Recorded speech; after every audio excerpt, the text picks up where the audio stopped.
Coming to get you, Bobber. Hi guys, my name is Barry and welcome back to the channel. The time has finally come to rank all 11 Hellraiser movies from worst to best. And at number 11 is Hellraiser Revelations. Now I did say in my movie review that this is probably the worst film I have ever seen. And when I say it's the worst film I've ever seen, I don't mean out of everything I've ever seen. I mean a studio produced movie. This was produced by Dimension Films and they gave the green light for this movie to go ahead. And that's the reason why I think this is officially the worst film I've ever seen. Any other film that I've saw before that might be worse than that or is maybe an independent film or a fan film or something else. But this was a studio produced movie and there's absolutely nothing redeeming about this. Therefore, that's the reason this is in last place. And at number 10 is Hellraiser Deader.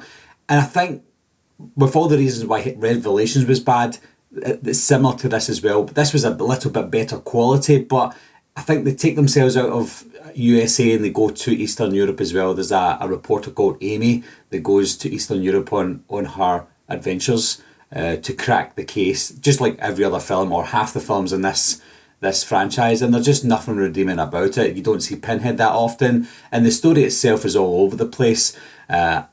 Out of all the films, even including Revelations, which is the worst, this is the one that I'll probably forget the most. And at number 9 is Hellraiser HELLSEEKER. Now this is the one that I thought was going to be semi-decent. It's because Kirsty came back. I didn't know she came back, but after a couple of minutes she comes on screen and I think to myself, okay, we might be in for a good Hellraiser movie. But no, we're just in for the same detective style movies that we've gotten before.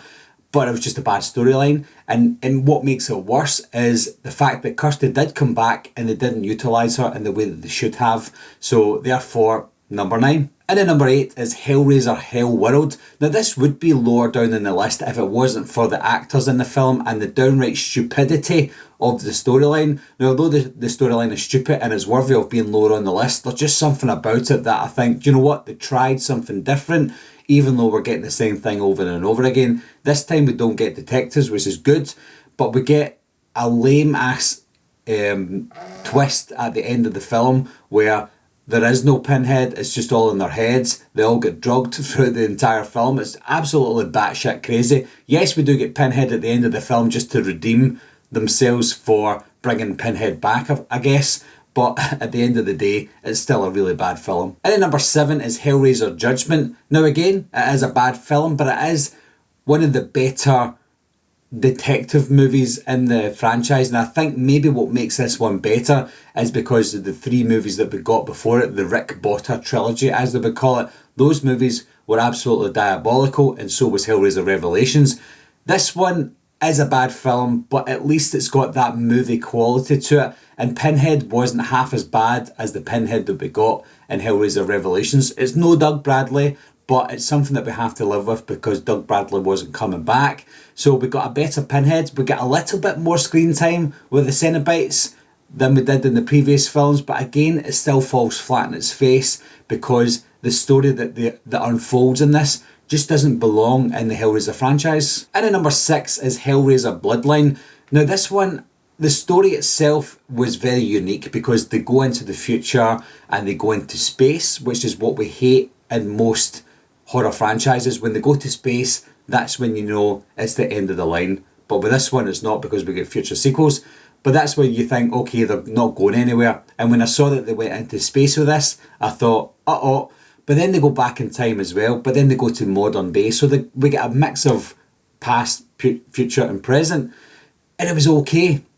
Now, it wasn't a great film, but the story was intriguing enough to watch it from beginning to end and think, okay, I get why they've done it and I get what they've done, but it's still a bad film.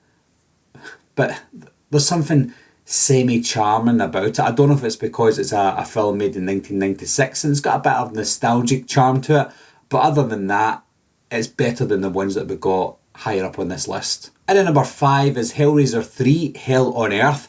Now, I know that some people think this is maybe even their best film in the franchise. I don't know why, but it is. It's not a bad film. I think this one and the movies above this are actually okay movies. This one being the worst of the okay films. It's obviously got the highest body count, which I mentioned in the movie review. It's got a very high body count in it. We do see Pinhead a lot more in this film as well, but I think they take the story a little bit too far. Some of the characters were okay. Some of the characters I could get invested in as well, but other than that, there's nothing, nothing fantastic about this film. If I had to choose anything about this movie that was semi-decent, it would be the body count, and that's it. And then number 4 is Hellraiser Inferno, and I think this film is more surprising than good. Because of what we got in Hellraiser Bloodline, I thought the movies were going to go downhill from Bloodline, but they didn't. After that, we got the first detective style movie, but this wasn't part of the Rick Botter trilogy where the detective style movies were just plopped into, or Hellraiser was just plopped into them. It was not anything really like that. Yes, it was more a detective movie with Hellraiser plopped into it, but it had more of a meaning to it. I think the director, Scott Derrickson, knew that he had to try and maybe intertwine Pinhead to this detective movie a little bit more than what we got later on, so he knew it was just a cash grab for Pinhead, but he tried to make the most of it, and what he done was bring in a really smart cast and give us good acting in the film, but also take a basic detective movie and give it purpose and make it interesting. So he gave us that. Also, he gave us some good practical effects as well. So although it wasn't a great film, it was the best story that they could have given us with what he had to work with. And then number 3 is Hellbound, Hellraiser 2. Now, when I first saw this movie when I was a kid, I didn't like it at all because everything about it was so stupid, and it still is. It's a stupid movie. But after watching all of the other films in the franchise, I can appreciate this one more than when I did back in the day, and by God I certainly do, because you've obviously got characters from the first movie back, which is something good because you don't really get that in the Hellraiser franchise. Most of the films are their own unique storyline, which I don't really like, but in this one, this is a sequel to the first film, so that's a benefit for me.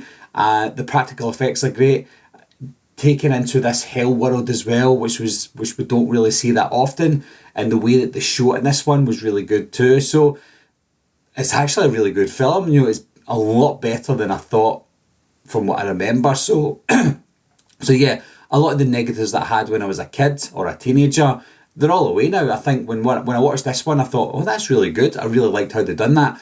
What I didn't really like what they done with Kirsty though, it made her the detective in this film. I know that you have to get that detective style person in these Hellraiser films. So her and the doctor guy that go around trying to investigate was the only thing that really put me off, but everything else was really good. And then number 2 is Hellraiser from 2022. This is the latest film in the franchise. Now, I didn't think I was going to like this at all because I don't like the Hellraiser franchise, but like everything, I'm willing to give things a chance, and I'm glad I did give this a chance because it was completely different to what we got previously. You don't get the detectives in this movie, the practical effects are really good, the special effects are really good, even Jamie Clayton playing a female Pinhead was refreshing. It was a refreshing change to the franchise. I like the story of Riley being this drug head that doesn't know if she's hallucinating or if she's actually seen the Cenobites. I like the look of the puzzle box as well. The characters were a lot more three-dimensional than what we got in the previous 5 or 6 films as well. So I think everything's a step up from what we got before. Obviously not as good as the first film, but it's still a major step up in the franchise. And at number 1 is of course Hellraiser from 1987. Now I will be honest guys, I wasn't sure if this was going to end up at number 1. I was toying with the idea of the 2022 reboot being number 1 because it's just fresh out of my mind and it was a really good film and it was a surprisingly good film as well. But then when I think back to the first movie, it was so unique in its own unique way. I don't know if it's maybe the nostalgia that's getting to me as well, because I did watch this film as a kid. We rented it from the video store as a kid as well. The front cover is so iconic. Doug Bradley is iconic as Pinhead, but I'm thinking to myself, yes, that is all nostalgic, but that is truly all of the reasons why it is number 1. The story itself is sort of like a dark, romantic horror film, and that is unique too. You don't see that many of those films these days. I just like the fact that you're having to bring this guy back from the dead, back from the hell world, but you're having to kill people in the meantime in order to do that. It's so dark and twisted that it's perfect. So when I say perfect, I mean the idea is perfect. The execution of the film is not so much. Now, the Hellraiser franchise to me is not a great franchise. There is only maybe 2-3 films at a stretch that are watchable, and that is the top 3 on this list. The rest of them are very forgettable. Some of them are okay, but I wouldn't really watch because I wanted to watch. I would only watch because I had to watch it. But Hellraiser 1 is head and shoulders above 9 other films in this franchise. Hellraiser 2022, not so much. I think the two of them are close together, but Hellraiser 1 is number 1, and I'm pretty sure you guessed that anyway, guys. So that is my ranking for all the Hellraiser movies.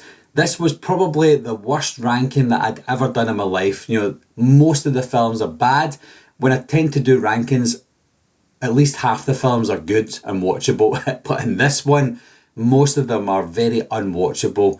So it was a sluggish run. That's why this one took me so long to do it, guys. I was going to do it before the Hellraiser reboot came out, but I just couldn't pick up the courage to do it.